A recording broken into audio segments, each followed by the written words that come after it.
I met an elven mage earlier. Solus, I believe he was called. I admit I was surprised. I didn't expect to find mages among the Inquisition. Tell me, why were you at the Divine Conclave? I don't like the war either, but Templars won't listen to reason. Well, on that, we agree. The Circle had plenty of problems, but it's an institution we sorely need. I wish more people understood the truth of this. Mages deserve the same freedom as anyone else. I hear that so often. It must be a great comfort to the common folk to know that their survival is trivial compared to our freedom. I'm sure that makes everything better. If war is the only solution to injustice, then so be it. Do you tell that to the victims? That their suffering is all the more meaningful because it is for a great cause? I'm sure that makes everything better. There can be no peace with these apostates. Well, on that, we agree. The war benefits no one. It must end, and order must be restored. If only the rebels saw things so clearly. Justinia's death has shattered the balance of power in Thedas. If it is not restored quickly, countless lives will be lost. Mages, Templars, innocent people of all kinds now look to the Inquisition to decide their fate. That's why you wanted to be here. To have a hand in deciding that fate. Wouldn't you? I'll try not to let them down. Failure is a luxury we cannot afford, my dear. I'm not deciding anything. Actions have consequences, my dear. Do not imagine that yours will go unnoticed by history. For almost 1,000 years, the world believed it was in the hands of the Maker. And now many believe you are the agent of his will. Whatever the truth is, that belief gives you power. I was given this blessing by Andraste herself. The power is not mine, but hers. We can only hope she offers you better guidance than she does the rest of us. If that's true, then I'll put it to good use. I suppose we'll see. Once this is over, the task of speaking for the Maker will be the Chantry's problem again. That's reassuring to hear. Nobody should claim to know the will of the Maker. Not me, and not the Chantry. Perhaps nobody should. But if no one leads the way, many will be left behind in darkness. I've stolen enough of your time, my dear. Don't let me keep you. So Fiona and her malcontents are finally under proper authority. That's an excellent beginning, my dear. We will have to discuss how to administrate this new acid. If Fiona and her malcontents are joining us as allies, we need to be prepared. Abominations are inevitable. Cullen doesn't have enough Templars to handle incidents. Some of the rank and file need to be trained. We can handle the mages. There's no need for Templars. Have any of these men faced an abomination before, my dear? Have you? The last thing we need are abominations running amok. I knew you would have a proper grasp of the situation. I'll have a word with Cullen. We are reliant on his people, absolutely. Train our people, but keep it a secret. Let the mages think they're not being watched. I like the way you think, darling. These mages joined us freely. We don't need Templars to contain them. My dear, I don't think you've grasped the magnitude of the situation. The veil is broken, and the raw power of the Fade rushes out like floodwaters through a shattered levee. In ordinary places where the veil is weak, magic is much more likely to attract demons.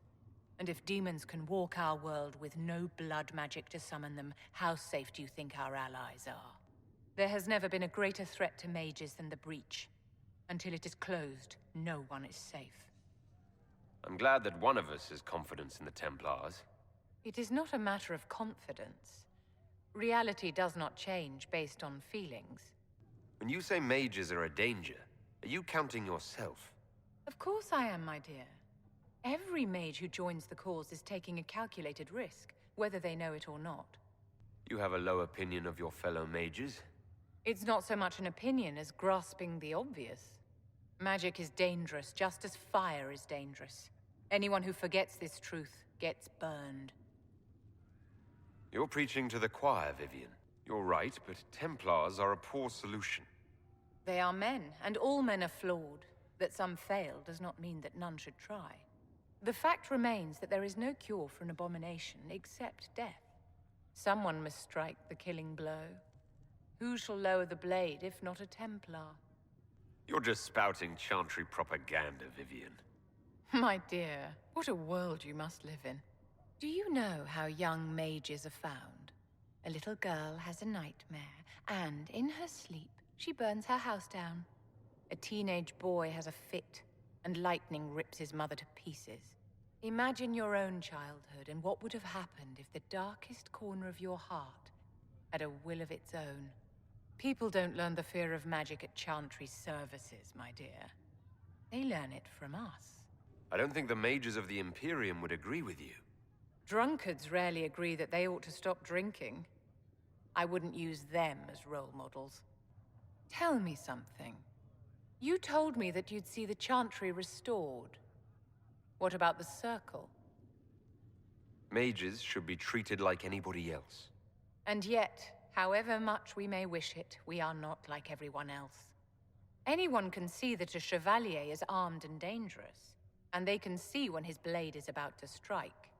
But can you spot a mage coming? And if he arrives at your stoop, can he leave his magic at the door? Mages shouldn't be kept out of the Chantry. Who knows the dangers of magic better than a mage? A curious idea. Such twists and turns your mind takes. The Circle has to be restored if you want to keep the peace. That's comforting to hear, but you'll find opposition to the idea even among friends. It's something to consider, my dear. It is good that you salvaged as many Templars as you did, my dear. We will need every Templar, but they will require proper management. We also need to increase our lyrium supplies considerably. The Chantry may still have stockpiles we can use. I'm not enabling these addicts. We'll cut them off. How noble of you to recruit the Templars only to leave them fevered and powerless in camp. We likely need more than they have. Our enemies have magic that can rip open the Fade. Indeed. We may need Josephine to open negotiations with the dwarves directly. Cullen will look into it. He must already have a supply line. He undoubtedly did. But it was established before the Divine Conclave. The situation has changed. Let the lyrium run out for a while. It'll put the Templars in their place.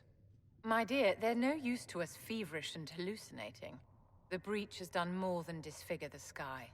The veil itself is broken. All mages, no matter how skilled, are now in danger of drawing demons to them. Before this crisis is over, you may find that Templars, flawed as they may be, are all that stand between us and chaos. It's a good idea to plan for trouble. I'm glad you understand. Maker, you're a mess. Let me have a look at you. Are you all right, my dear? Were you hurt? You look dreadful. I'll be fine, don't worry. You bear it well. Good. The troops will take their cue from your composure. Now... You should have seen me an hour ago. We should do something about this dirt. We don't need you frightening the faithful. Ignore the dirt. Let's get to work. We must shore up our defenses. Inquisitor, you look like you've been dragged here behind a cart. We can't have that, especially in front of your troops. Let's keep up appearances. You've handled this crisis competently, saving as many lives as you did. But the enemy struck a serious blow against you and the Inquisition. We must recognize that. You must. So many people are joining this fight. What if I'm only leading them to their deaths? Death is a part of war, my dear, and a part of life. We cannot escape it. Those who die for the Inquisition give their lives willingly. The alternative is to forfeit all they cherish to these horrors from the sky. Our enemy advances, Inquisitor. We must not sit idly by. For every person I saved, 2 more were cut down. I failed them. You haven't failed them, my dear. The men and women who fight for you gave their lives for a great cause, and they fought to the end. The rest still fight, and you will fail them if you give up now. I'm not going to forgive what happened at Haven. Corypheus will answer for what he's done. You're angry? Good. Anger can save you when everything else is gone. Just make sure you put it to good use. You're wrong. We now have a better location and far more people at our disposal. This couldn't have worked out better if I'd planned it. Yet we can hardly rely upon the whims of Providence to give us all our victories. This defeat may have turned to our advantage, but it will not last long.